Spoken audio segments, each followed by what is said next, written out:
Мен деген уролог, андрологторго бат-бат баягы көп суроолор деген жазып алдым да 5-6 бир. Мен айтып берейин азыр. Көп берилип турган суроолор. Сурайт да бизден кыймылсыз жашоо простатага зыян келтирет деген чынбы? Ооба чын.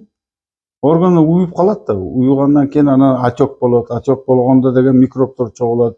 Микробдор чогулса сезгенич пайда болот. Сезгеничтен кийин анын функциясы бузулат баягы жыныстык ички органдарды. Экинчи суроо, тамактануу потенцияга таасир этет. Ооба этет да. Тамак ичпей жүргүлөчү бир ай эмне болот экен? Же көп жегенде жаман, аз жегенде жаман. Ошондуктан орто жеш керек. Сбалансированный витаминдер менен баягы жашылча мөмө жемиштер менен тамактанып жүрүш керек. Стресс эректилдик дисфункцияны жаратышы мүмкүнбү? Ооба, бул стресс деген бул психологик травма да өзүнчө. Баягы калоо жоголот, анан эртеңки дүүлүгү жоголот, анан адекватный баягы дүүлүгү деп коет баягы жыныстык мамиледе деген калоо жок болуп калат да. Урологиялык ооруларды дарылоодо элдик ыкмалар жардам береби дейт. Ооба, кээ бирлери жардам берет. Эми 100% болбосо деле баягы чөптөр, настойкалар, микроклизма, башкалар. Эркектердин ден соолугуна кандай көнүгүүлөр пайдалуу дейт. Баягы машыктуу да упражнение. Баягы малы тазы деген разработка кылыш керек. Басыш керек көбүрөөк, чуркаш керек. Анан теннис ойносо болот, велосипед минсе болот, ат минсе болот. Жакшы да ушулар.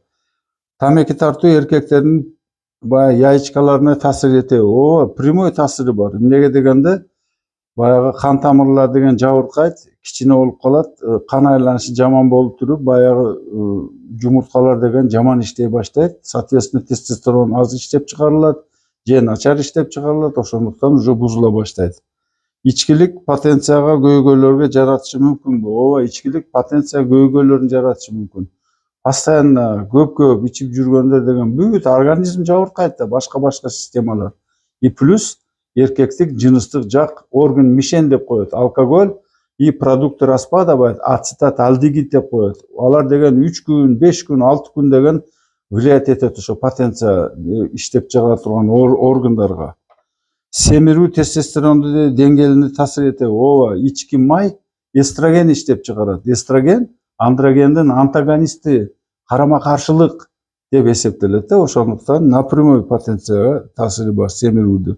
Эркектердин ден соолугуна кандай азыктар пайдалуу? Эми балык жеш керек, омега жирный кислоталар, жашылча мөмө жемиш, жаңгак.